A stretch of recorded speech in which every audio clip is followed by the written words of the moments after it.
Camilla goes berserk after Prince William strips royal titles from her family. What is really happening behind the closed doors of the British royal family?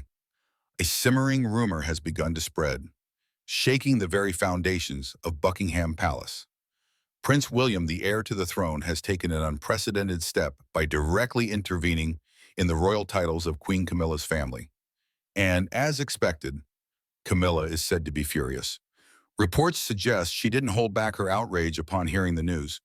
But what could have driven William to take such a bold move? Is this merely a symbolic gesture? Or is it the opening salvo in a deeper power struggle within the royal household?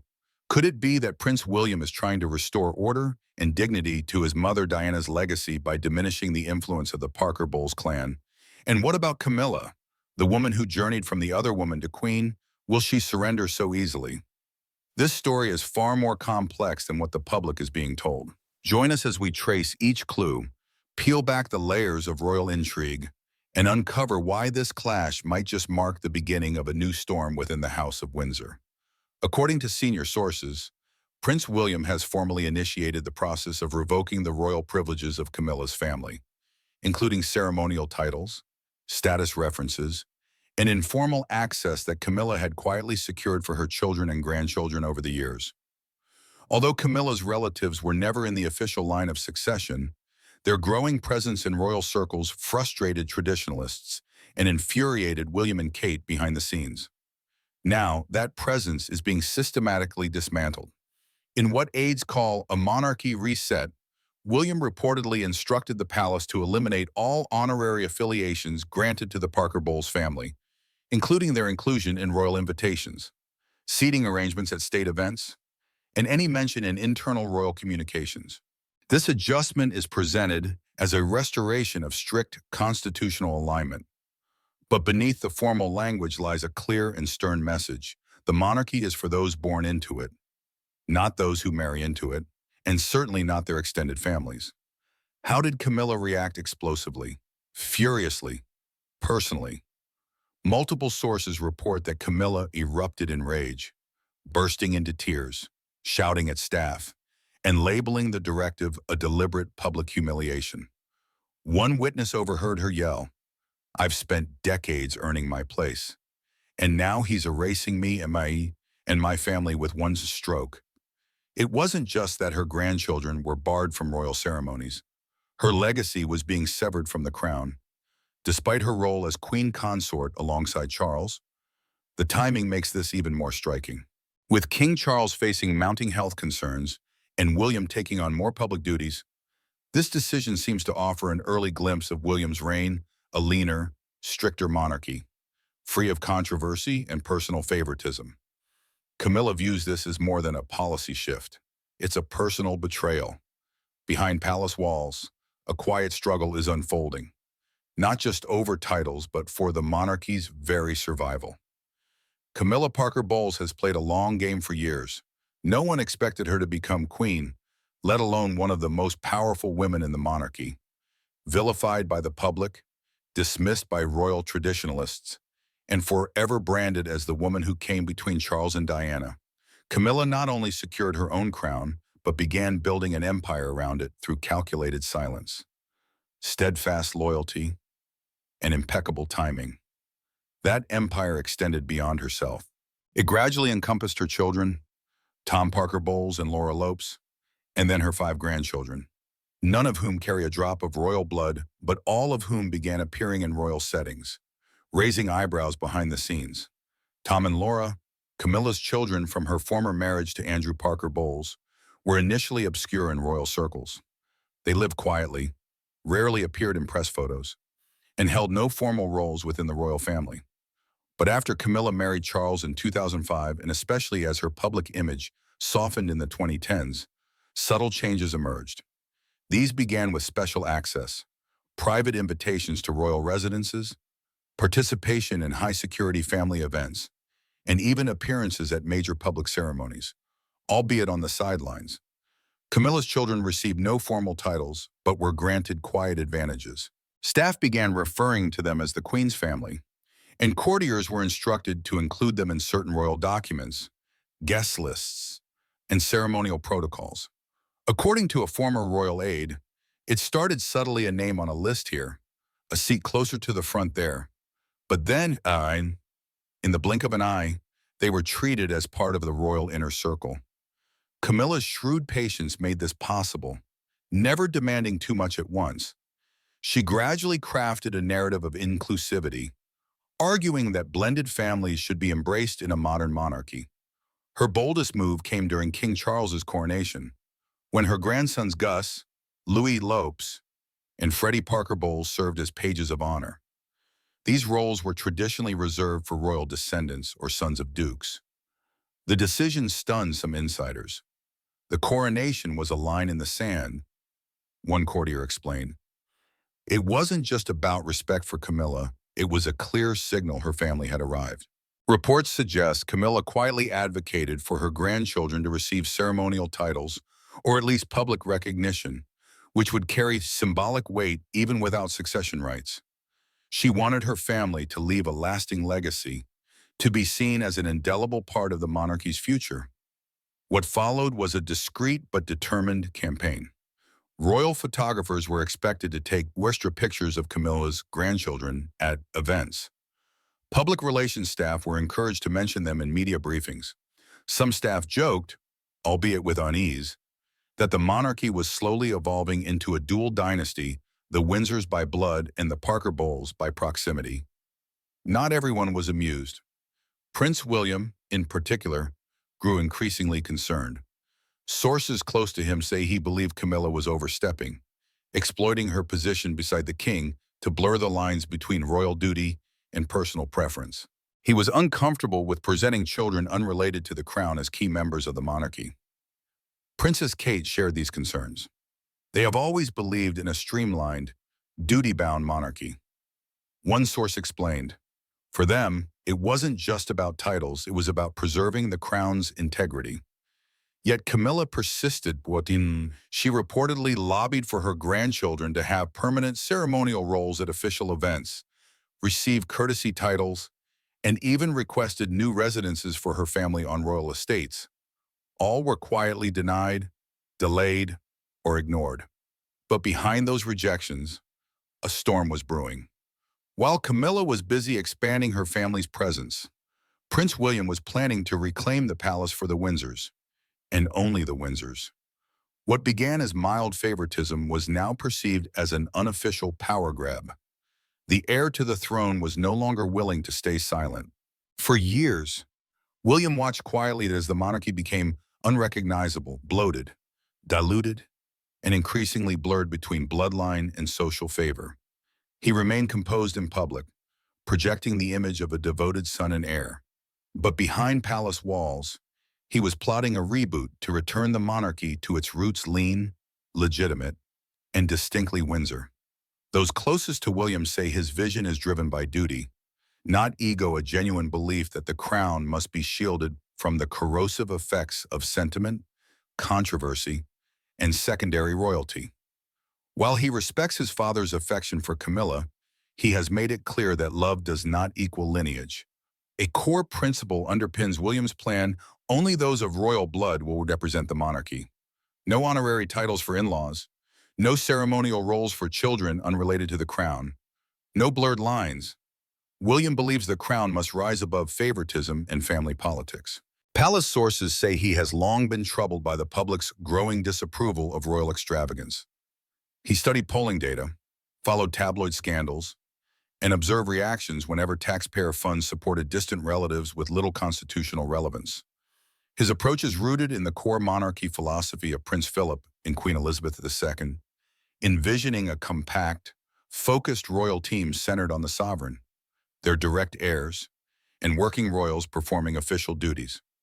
Nothing more, nothing less. As he gains prominence, William has begun implementing this vision step by step.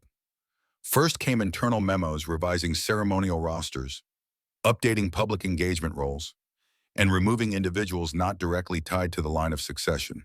Then followed public moves, ensuring only blood relatives were front and center at major events, reducing the visibility of extended family members, and, most controversially, rescinding Camilla's honorary privileges for her grandchildren.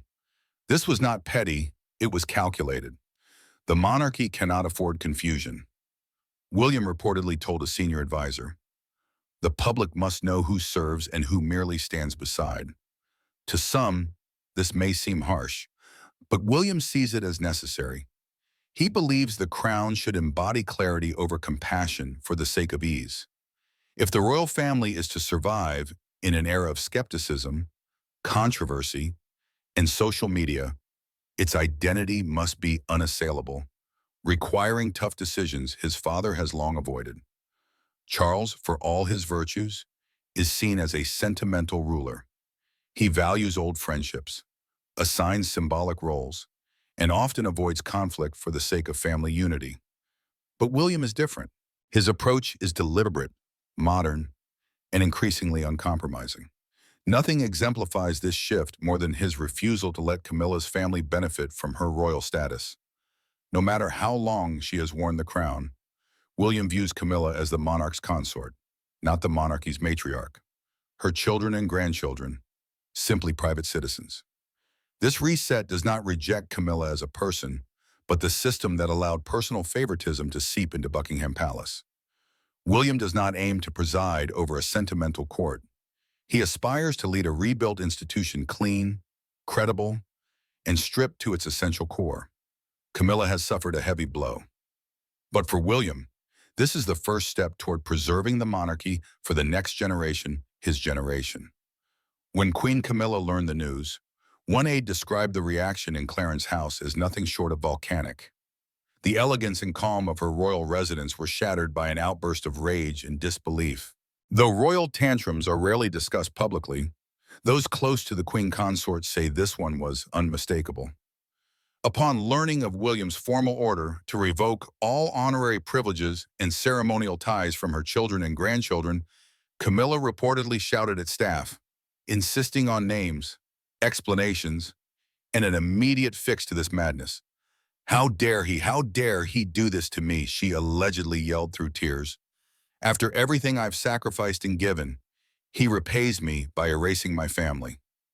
Camilla found the timing, method, and message of the decision particularly painful. There was no private discussion or courteous warning from William. Instead, she learned of the directive through a briefing from a senior aide, like any routine procedural update. It was cold, clinical, and, in her view, designed to humiliate. Camilla was inconsolable for hours. Staff say she canceled 2 events, refused meals, and instructed aides to clear her schedule indefinitely.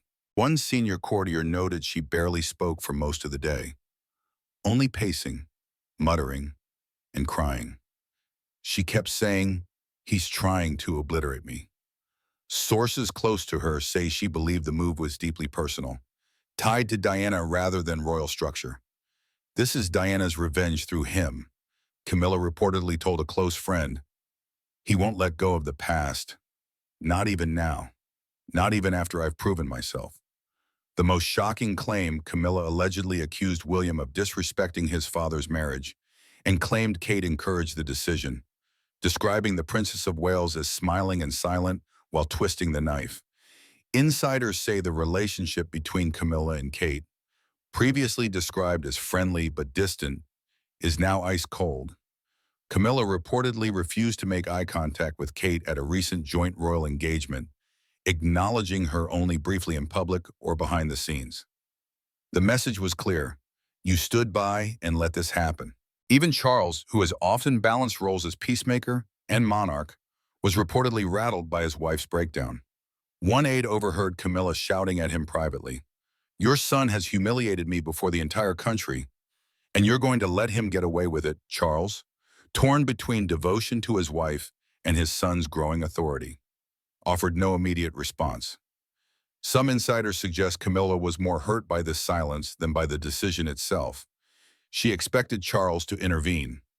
One courtier said, but deep down, she knows William's influence is growing and that Charles is already preparing to cede more power to him. Camilla saw this as more than a matter of access and honors. It was about legacy, the belief that she had finally been accepted, not just as queen, but as an indelible thread in the fabric of royal history. Now, That thread is being snipped, one ceremonial cut at a time, following William's bold decision to suspend royal privileges for Camilla's family. The monarch finds himself entangled in the bitterest fight of his reign, a quiet but devastating war between his son and his wife. Palace insiders say the fallout is tearing him apart. Charles has always been guided by heart rather than confrontation. Unlike his mother, Queen Elizabeth II, who ruled with icy restraint, Charles is known for being sensitive, sentimental, and prone to avoiding direct conflict. But William's royal reset leaves him nowhere to hide. Sources close to the king say he is visibly shaken, emotionally drained, and torn between loyalty and legacy. Camilla's emotional outbursts, accusations of betrayal, and abrupt withdrawal from public duties have placed immense strain on a monarch already grappling with intense public scrutiny and ongoing health concerns.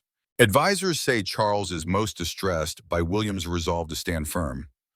"We are not a royal family of in-laws and extras," William reportedly told his father during a private meeting.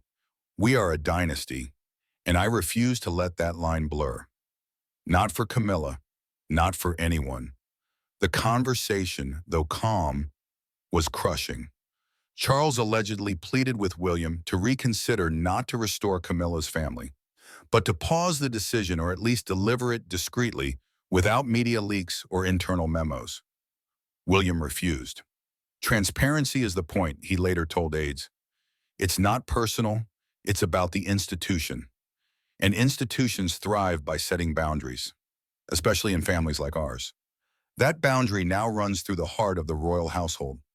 Camilla has reportedly begun distancing herself from the king, feeling abandoned by his silence.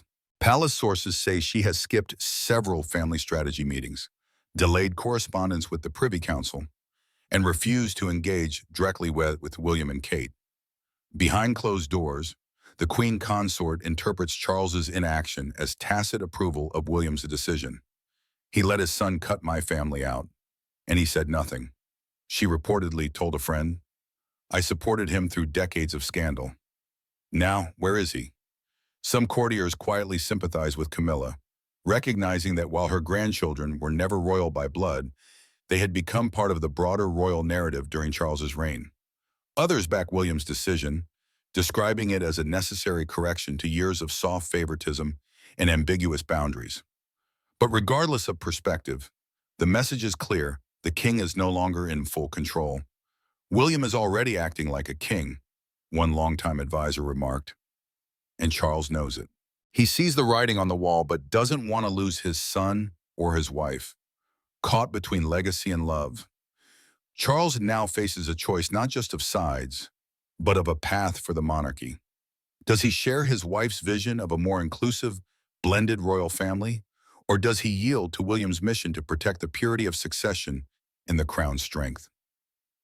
Charles remains silent, but silence in the royal family is rarely neutral, and some within the palace believe it's only a matter of time before Charles must decide his queen or his king in waiting. The directive has been signed, the protocol changes have been circulated, and just like that, Camilla's family's quiet privileges are no longer recorded in royal archives. What began as whispers of William's discontent has evolved into a full-scale overhaul of royal access. Palace insiders confirmed that the Parker Bowles name, which had quietly risen through the ranks of ceremonial inclusion, is being steadily erased from the monarchy's machinery. The first signs arrived discreetly. Camilla's grandchildren, who played prominent roles at King Charles III's coronation, were not invited to an upcoming state banquet. No explanation was given. Then came the memo, an internal document distributed to royal household departments, clarifying that non-lineal relatives of the Queen Consort will no longer receive ceremonial access, honorary placement, or public recognition in official state documents. In short, Camilla's children and grandchildren were cut off. No more seats in the royal box, no more pages of honor rolls, no more press mentions, and most significantly, no future titles or honorary orders, even as symbolic gestures. It was as if the palace declared, "You were never royal, and now the world will know." Senior officials say Prince William personally oversaw the move, insisting it be executed professionally but firmly. "This isn't retribution, it's restoration," he reportedly told staff. "We owe it to the crown, not to the court of emotion." The order extended beyond ceremonies. It also impacted wealthier aspects of royal society. Security measures previously provided for Camilla's grandchildren have been scaled back to standard private citizen levels. Invitations to royal charity galas and public events were canceled, and event organizers were quietly directed to refer all inquiries to the Palace Communications Office. Even more telling was an update to the official royal family website. A minor detail to most, but significant to royal observers, the Queen's Family tab has been removed. Camilla's lineage is no longer mentioned in current or future event planning, only in historical biographies. One source described it as a digital vanishing act, surgical, cold, effective. The mood inside Clarence's house is described as grim and icy. Camilla, who had hoped her family would be honored for supporting the monarchy during challenging times, now feels betrayed, erased, and ignored. Sources say she has consulted longtime advisors and media contacts to explore whether she should craft her own legacy narrative, independent of the Windsor establishment. "If they won't remember us kindly, they'll remember we didn't go quietly," she reportedly told a confidant. But the palace machinery has already shifted gears. Event preparations have resumed without the Parker Bowles family. Invitations for next year's Trooping the Color and Garter Day have been drafted, listing only direct Windsor descendants and working royals. Some staff speculate that William's measures, though ruthless, are restoring clarity to a monarchy that had lost its way. Others worry the human cost is steep, that the already fractured royal family has burned another bridge it may one day regret. But William appears unmoved. The monarchy he is building is not for comfort, but for stability. In his view, Camilla's family was a transient phase he has now permanently closed. There was no speech, no press release, no dramatic showdown before the cameras. But behind Buckingham Palace's grandeur, a transformation is underway, led by a future king no longer waiting in the wings. Prince William has drawn his line, redefining what the monarchy will look like in his reign, lean, blood-bound, and ruthlessly focused on legacy over sentiment. Camilla's family, once poised to bask in the institution's glow, has been expelled with a stroke of a pen, not out of cruelty, but conviction. The days of fuzzy boundaries and honorary indulgences are over.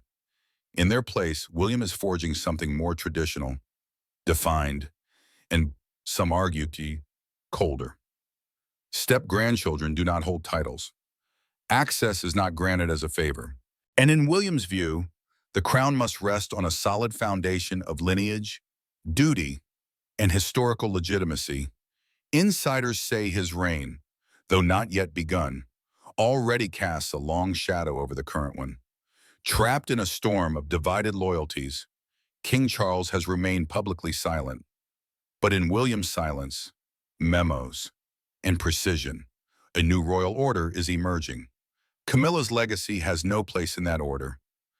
Many royal loyalists believe this is long overdue, a necessary purification of a monarchy that veered too far into sentimentality and modern excess. Others see it as a colder, more corporate crown, trading warmth for structure and empathy for routine. Camilla's rage may fade. Charles's silence may persist. But William's message is unmistakable. The crown is not inherited through marriage. It is earned by blood, carried by duty, and guarded by resolve. The monarchy he plans to lead will not be shared. It will be claimed, curated, and fiercely protected. For better or worse, the era of compromise is over. In its place stands Prince William's monarchy, cold, clean, and uncompromising. The conflict between Prince William and Camilla's family is not just a power struggle. It reflects a deeper desire to restore justice and moral values within a family that has endured deep wounds. Whether royal or ordinary, honor and truth remain the foundation of trust. Share your thoughts with us. Is William doing the right thing? Or is he fueling a never-ending battle? Don't forget to like, share, and subscribe to our channel so you won't miss the next shocking twists inside the British royal family.